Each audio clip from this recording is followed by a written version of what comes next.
Então, agora a gente vai falar um pouco do carbono em ambientes aquáticos, né? Então,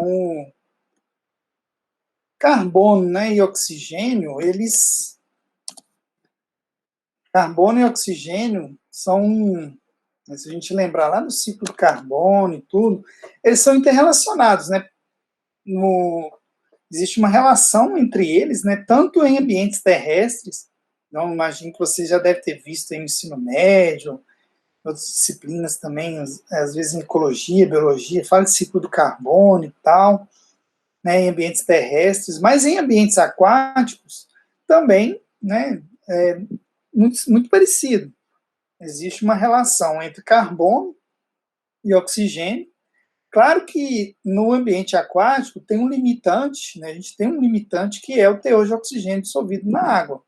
Como a gente falou antes aí, a solubilidade do oxigênio na água é em torno de 8 miligramas por litro, né? Varia em 7, 8, 9, dependendo do local, da altitude, da temperatura. Mas o que acontece? Esse oxigênio dissolvido, ele é muito baixo em relação ao teor de oxigênio que a gente tem no ar. No ar a gente tem 21%, que é o quê? Mais de 210 mil por 8, 20 mil vezes assim, mais no ar do que na água, né, o teor de oxigênio. Então, lógico que a dinâmica, né, do ciclo de carbono e do oxigênio no ambiente aquático, no ambiente terrestre, né, é diferente. Mas né, o carbono está relacionado, né, com fotossíntese, com decomposição, onde tem consumo de oxigênio, tem produção de oxigênio, consumo de carbono, produção de carbono. Esses processos são relacionados. Então, a gente vai falar um pouco aqui do carbono orgânico. Hoje a gente vai falar do carbono orgânico. Na semana que vem a gente fala do carbono inorgânico. Né, do papel do papel e como que um pouco da dinâmica do carbono na água. Lembrando que, né, a gente sempre tem aquela premissa da química também, questão de o teor né, a matéria, né, não pode ser criada nem destruída, ela é transformada. Né? Então, o carbono que tem o oxigênio e todos os outros elementos, existe uma constante transformação, né, de forma orgânica para inorgânica e vice-versa. Né? Então, as águas naturais, né, elas têm uma composição química complexa que reflete o quê? Reflete o local, né, por onde essa água passa. Então, a composição mineral dela reflete o quê? Os íons presentes no solo,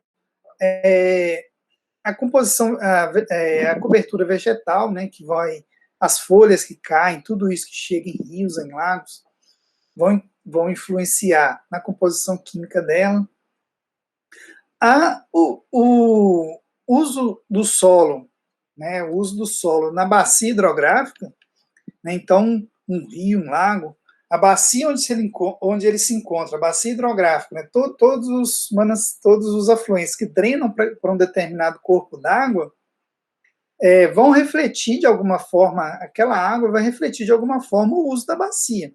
Né? Então, se é uma bacia hidrográfica onde a gente tem muita pastagem, criação, né, agricultura, ou criação de porcos, criação de boi, de bovinos, de aves e tal, esse corpo d'água muitas vezes vai refletir a composição química ali daquele local, vai refletir o quê? Presença de coliformes, presença de nutrientes, né, das fezes desses animais. Um local com pastagem, por exemplo, pode ter um maior assoreamento, né, por causa da cobertura do solo ser né, nas chuvas e tal, a pastagem não protege o solo tanto quanto a vegetação, e isso vai refletir lá na água, no aumento de turbidez e alguns parâmetros de qualidade da água. Então, né, as características da bacia hidrográfica também é um fator importante para o quê? A qualidade da água, a composição química da água. né, as atividades humanas que existem na bacia, indústrias, lançamento de esgoto, tudo isso são atividades antrópicas aí que vão influenciar na qualidade da água. E também a composição da atmosfera, poluição atmosférica também, os gases da atmosfera ou também poluição podem influenciar na qualidade da água. Então, o carbono, né, os compostos de carbono, podem estar presentes no carbono inorgânico com dióxido de carbono. Então, esse dióxido de carbono ele pode vir da atmosfera. Então, o dióxido de carbono presente no ar, né, ele vai realizar trocas gasosas com o ambiente aquático, mas ele também tem outras fontes, né? O dióxido de carbono inorgânico, nós vamos falar dele na semana que vem. Hoje a gente fala do carbono orgânico. Né, e o dióxido de carbono, tanto o dióxido de carbono quanto o oxigênio, né, eles estão relacionados com produção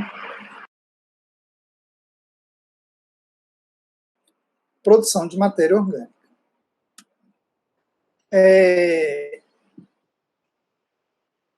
Então, a distribuição vertical do carbono na água, ele está relacionado, né, como outros elementos, outros gases, com os processos de circulação horizontal e vertical, né, com a estratificação de lagos e reservatórios.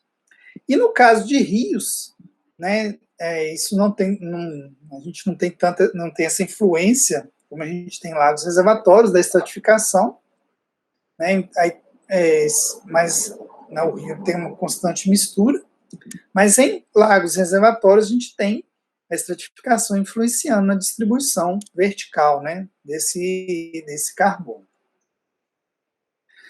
O carbono, ele, né, o que a gente chama de carbono total, que é o quê? É a soma de todas as substâncias que contêm carbono que estão presentes naquela água. Pode ser de substâncias orgânicas, carbono orgânico ou inorgânico. A gente fala em frações, né, que seriam as partes que compõem esse carbono orgânico, como, por exemplo, o carbono inorgânico dissolvido. Esse carbono inorgânico dissolvido, ele é principalmente CO2, né? Aqui, CO2 e as formas relacionadas, que uniam carbonato, bicarbonato, as formas de carbono inorgânico na água. O carbono orgânico, né, a gente tem ele na forma, o carbono orgânico, ele pode estar presente na forma dissolvida, pode estar dissolvido na água, ou particulado.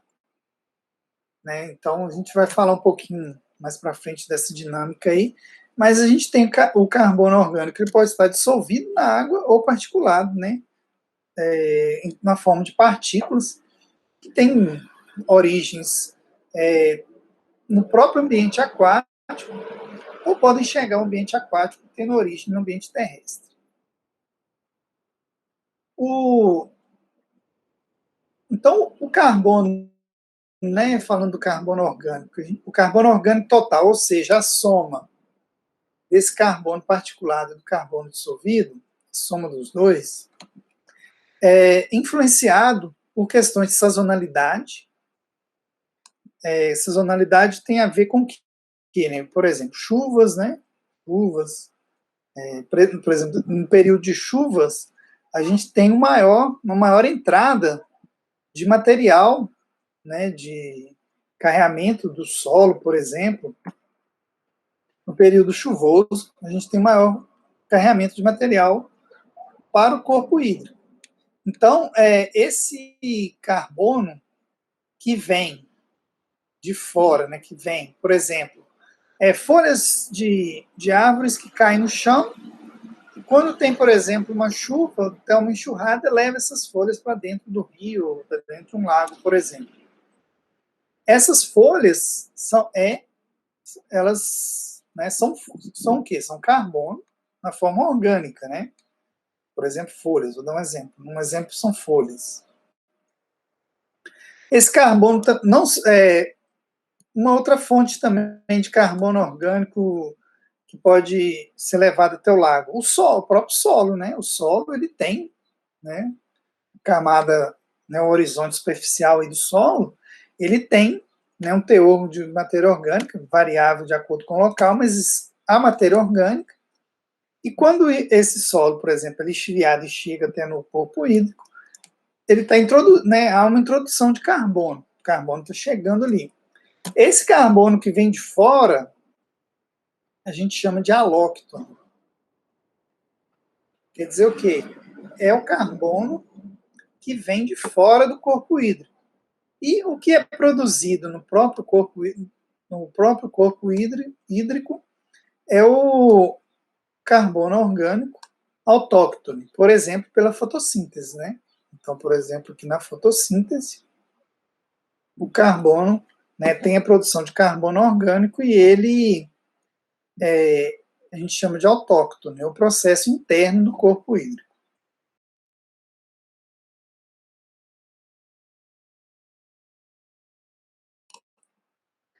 E esse carbono, ele tem um papel, né, importante na disponibilidade de nutrientes, tanto orgânicos quanto inorgânicos, para a biota, né, para os micro-organismos aquáticos que vivem ali. Os organismos fotossintetizantes, os organismos consumidores, todos eles sofrem influência, né, sofrem influência desse carbono que é produzido ali. Então, todos, né, os organismos consumidores, eles vão depender de carbono orgânico. Todos eles. O único que consegue produzir, né, são os fotossintetizantes e algumas bactérias que também por quimiossíntese, mas, né, vamos falar assim, a grande maioria dos organismos que vivem ali no ambiente aquático, da mesma forma que no ambiente terrestre a gente tem, né, produtores, consumidores e tal, eles dependem do carbono orgânico, né, dependem do carbono orgânico para se alimentar e dependem, então, dessa disponibilidade, que pode ser tanto por organismos fotossintetizantes, quanto esse carbono pode vir de fora do ambiente aquático. Eles também têm papel importante em alguns processos de complexação, sorção, que tem a ver, né, com processos que vão aumentar, né, ou diminuir a disponibilidade de alguns elementos na água. Eles podem imobilizar alguns contaminantes, né, imobilização. Essa imobilização é o quê? Né? Faz parte dos processos aí de ciclagem, onde a imobilização é uma etapa onde, né, alguns elementos eles vão ser retirados, né, entre aspas, aí, retirados de circulação e vão ficar armazenados. Em geral, esse armazenamento se dá no sedimento. Na maioria das vezes, né, vão ficar imobilizados no sedimento. Então, por exemplo, alguns metais podem complexar, é uma reação química, eles vão se complexar com metais, se complexam com a matéria orgânica e podem, né, vão estar na forma insolúvel e insolúvel eles vão precipitar, vão ficar no sedimento, vão ficar imobilizados no sedimento.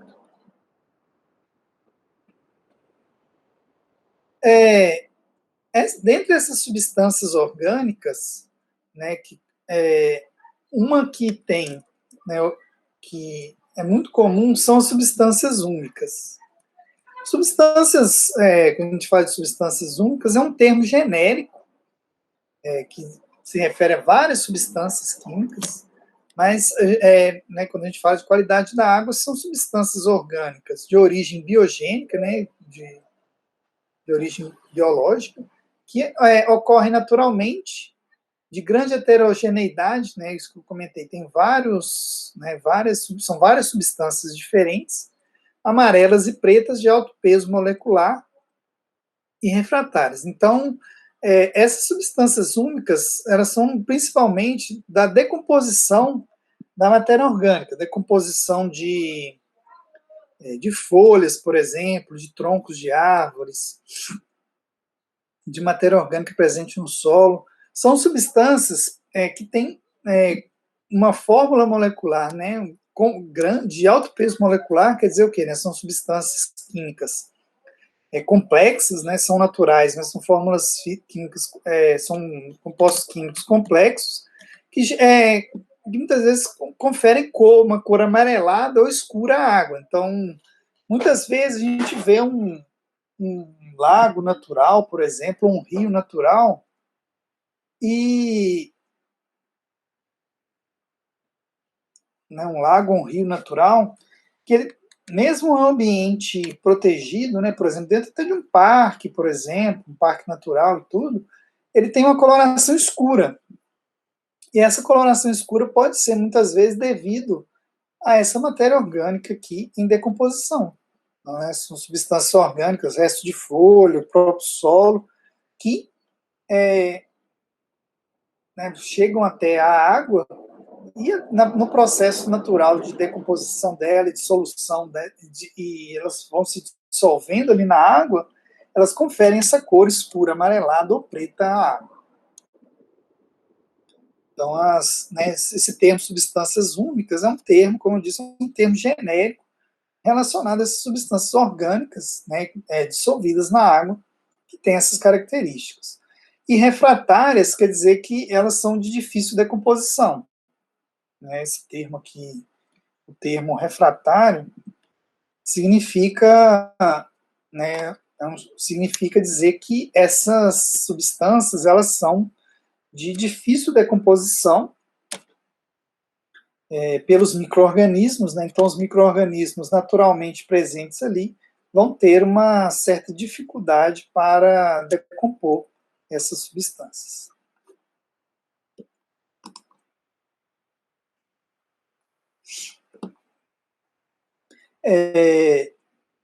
Então, o carbono orgânico, como eu comentei com vocês, eles podem ser de fontes externas, né, que a gente chama de alóctones, que eu já comentei com vocês, vem da própria bacia de drenagem, né, dos usos que são feitos ali do solo naquela bacia, dos aquíferos, dos lençóis freáticos e da atmosfera. Né, são as fontes externas de carbono. Né, então, como que o carbono chega num rio, num curso d'água? Pode ser o carbono orgânico, né, substâncias do carbono orgânico. Pode ser de origem externa, vindo, né, desses locais aqui, ou de origem interna, que né, são os processos aí de fotossíntese. Né, então, o próprio fitoplâncton, que faz a fotossíntese, o perifíton, que são organismos fotossintetizantes, que vivem aderidos a, por exemplo, rochas, por exemplo, que a gente chama de perifíton, e macrófitas aquáticas, né, que também elas podem viver tanto na superfície quanto algumas podem ser flutuantes, mas a gente tem macrófitas também que vivem, pode estar no fundo, né, do corpo hídrico, ou parte do corpo, ela pode estar no fundo, a raiz e folhas fora da água, então tem, né, vários tipos, mas elas também são fontes de carbono orgânico, que a gente chama de autóctone, que é produzido no próprio ambiente, né, no próprio ambiente. Essa produção de carbono, né, autóctone, que a gente fala, ela é limitada, muitas vezes, né, pela presença de nutrientes, né, como, por exemplo, como nitrogênio, como fósforo. Muitas vezes, essa produção é limitada porque faltam alguns nutrientes. E então isso limita a produção. A gente vai falar, né, umas semanas para frente, a gente vai falar de eutrofização, né, alguns impactos nos ambientes aquáticos. A gente vai ver isso com um pouco mais de detalhe. né, mas essa produção de carbono, ela em geral, ela é limitada pelo, ela é limitada pela presença de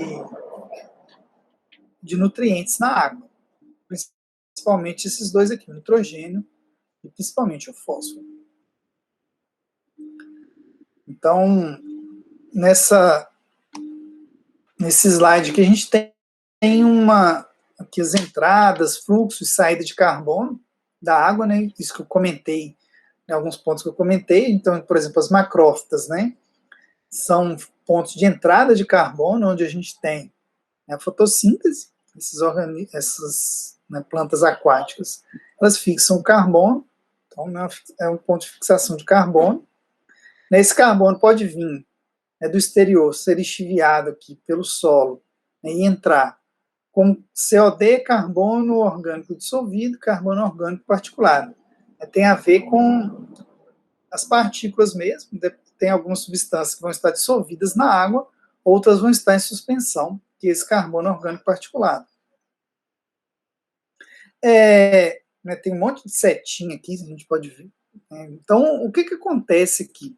É um processo, né, se a gente olhar aqui as setas, de duas vias, né? Esse carbono orgânico pode ser utilizado pelos organismos heterotróficos. Esses organismos heterotróficos, por exemplo, quando morrem, né, na decomposição deles, a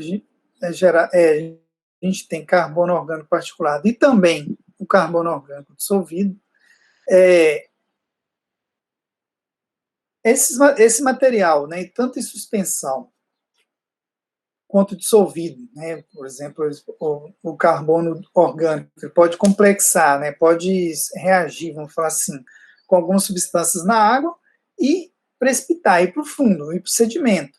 Então, o sedimento, aqui no fundo aqui do sedimento, aqui no fundo do corpo hídrico, né, a tendência é o quê? Tudo que está em suspensão na água, principalmente se for um lago, a tendência é tudo ir para o fundo aqui do lago, né? Justamente por causa da gravidade, né?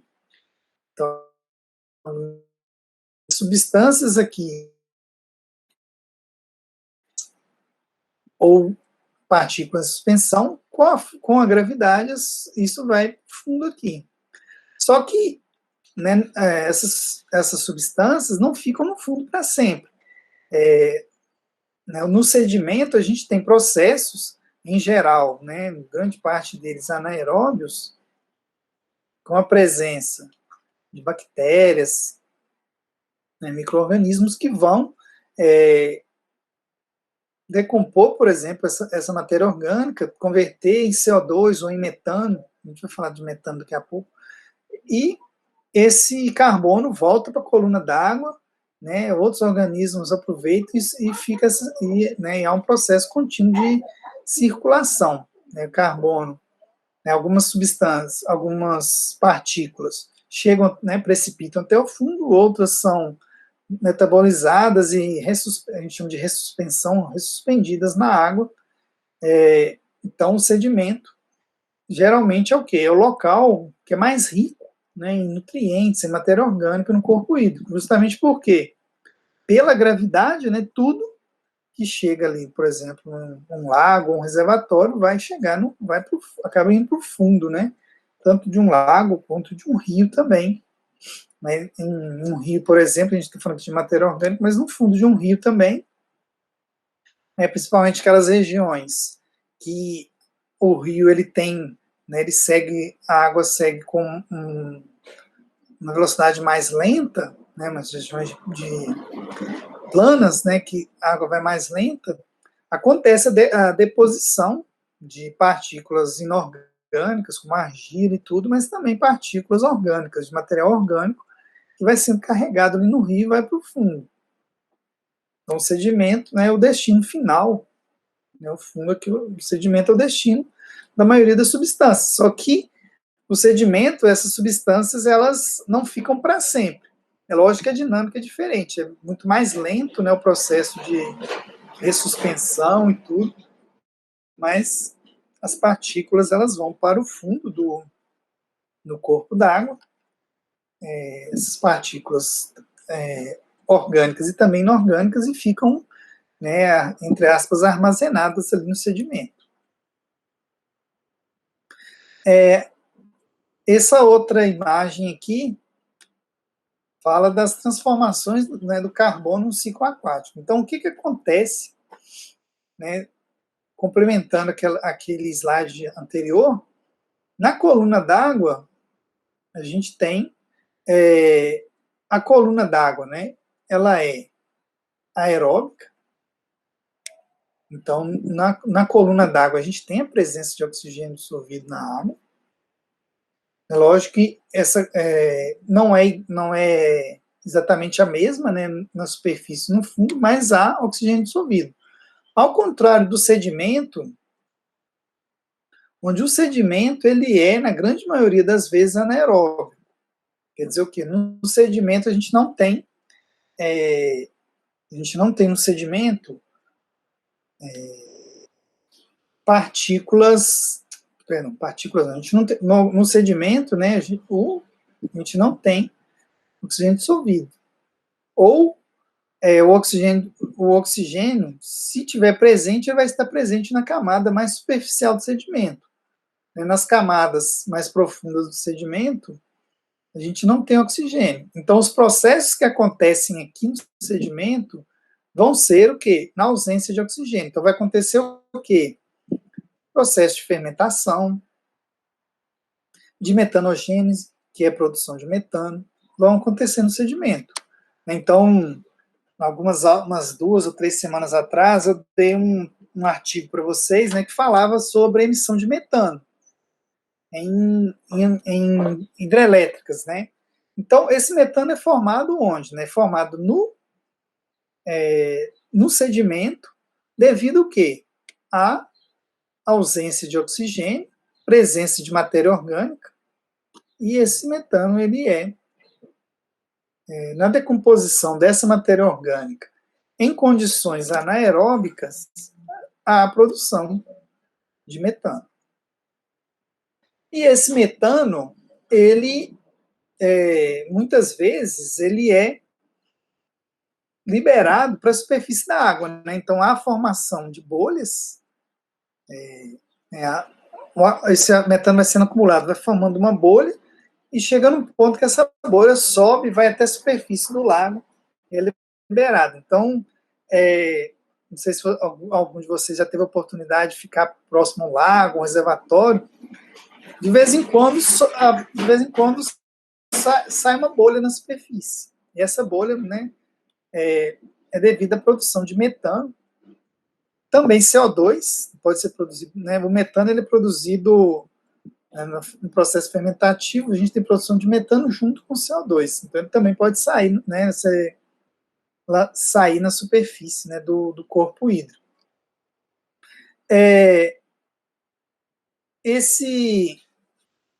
Essa outra coisa que acontece também, né, nessa região próxima ao sedimento, esse metano que é produzido aqui, essas bolhas é decomposição de matéria orgânica, em pântanos também, né, que tem a produção de gases, né, principalmente metano e CO2, que são os principais, né, que sai da água.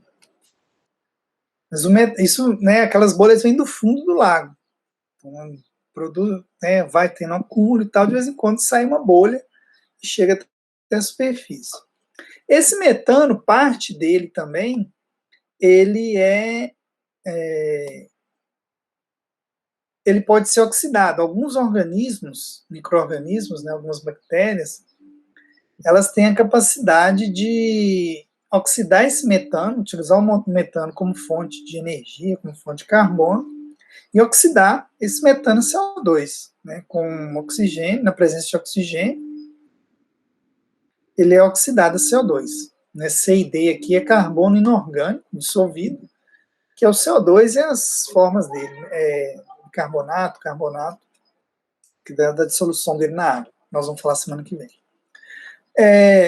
Né, então, a gente tem os processos de respiração, que vão consumir carbono orgânico e produzir CO2, e processos de fotossíntese, que vão consumir CO2 e produzir matéria orgânica, em condições aeróbicas, né? E também a oxidação do metano em condições aeróbicas. Em condições anaeróbicas, a gente tem processo de fermentação, né, que o produto principal vai ser o metano, um processo de metanogênese, e a gente tem também respiração anóxica, que quer dizer o quê? E fotossíntese anóxica, na ausência de oxigênio. Só que alguns micro-organismos, né, então, aqui no sedimento, o papel principal aqui é micro-organismos, né, então a gente tem aqui bactérias e tudo, principalmente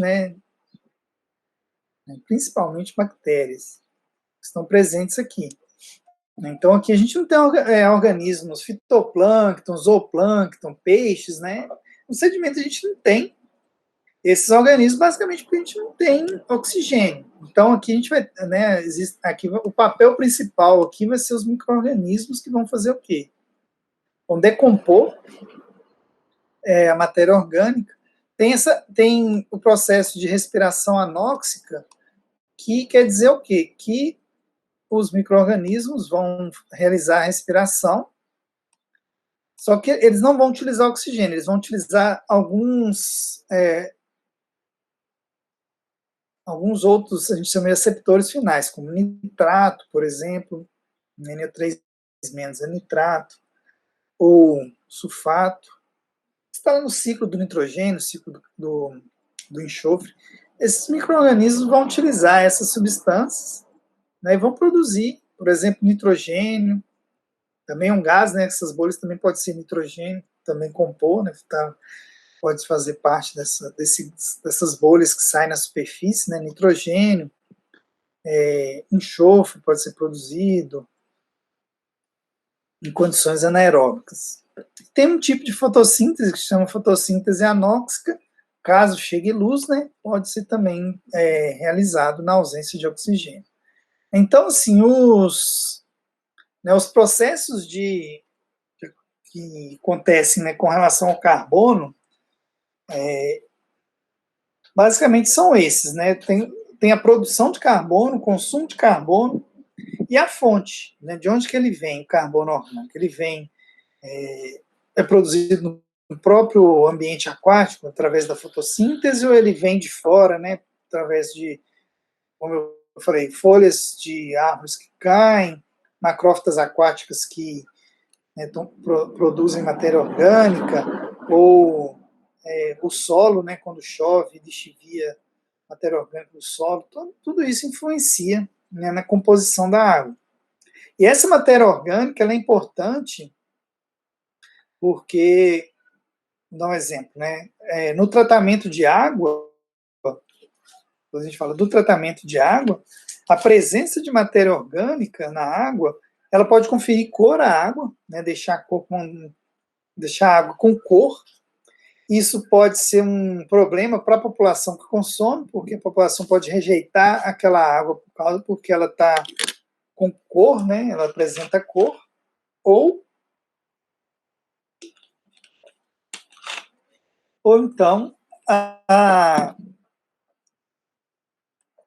quando essa água é clorada, essas substâncias, né, orgânicas da água podem reagir com cloro e formar algumas espécies organocloradas que podem ser, né, tóxicas, não tóxicas o termo correto, mas elas têm potencial, por exemplo, carcinogênico.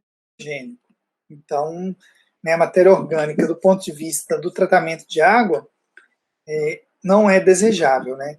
Então, a água isso tem que ser removido o máximo possível no tratamento, ou então garantir, né, que a bacia hidrográfica, né, seja protegida para reduzir, né, a quantidade de matéria orgânica na água, para evitar esses problemas.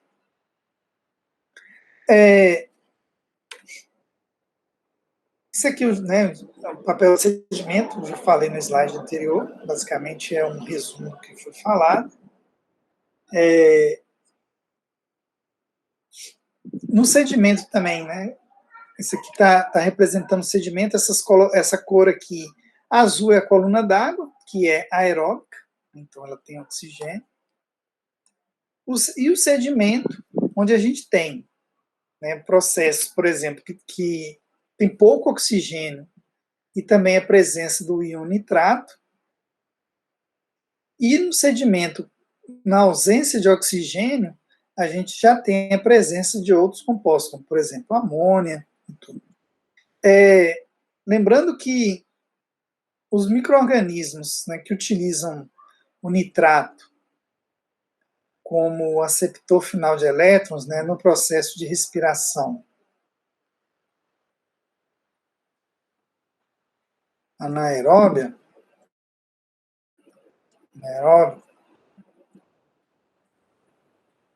para que esses micro-organismos utilizem o nitrato, a gente tem que ter uma concentração baixa de oxigênio na água. Senão, os micro-organismos não vão utilizar o nitrato como aceptor final de elétrons.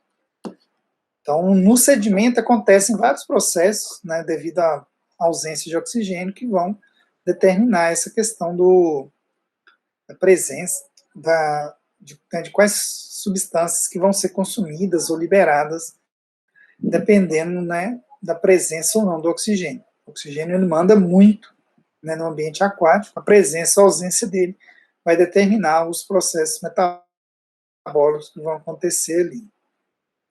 Né, e o que a gente comentou sobre o metano, que o metano, né, ele é produzido basicamente, né, através da decomposição anaeróbica na matéria orgânica, né, o carbono orgânico, a matéria orgânica vai ser decomposta na ausência de oxigênio e a gente vai ter a liberação de metano, né, que vai formar essas bolhas e vai ser liberado na superfície do ambiente aquático.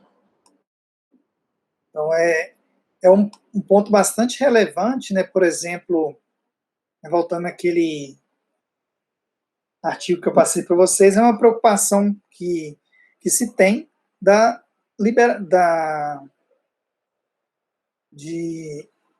em reservatórios, né, a emissão de metano em reservatórios muitas vezes é muito grande e acaba influenciando no processo de aquecimento global por causa da liberação de metano, porque o metano é muito mais, do ponto de vista do aquecimento, muito mais danoso do que o CO2. Né? Então, a produção de metano acontece e isso é liberado na coluna d'água. Então, aquela usina hidrelétrica, do ponto de vista ambiental, ela é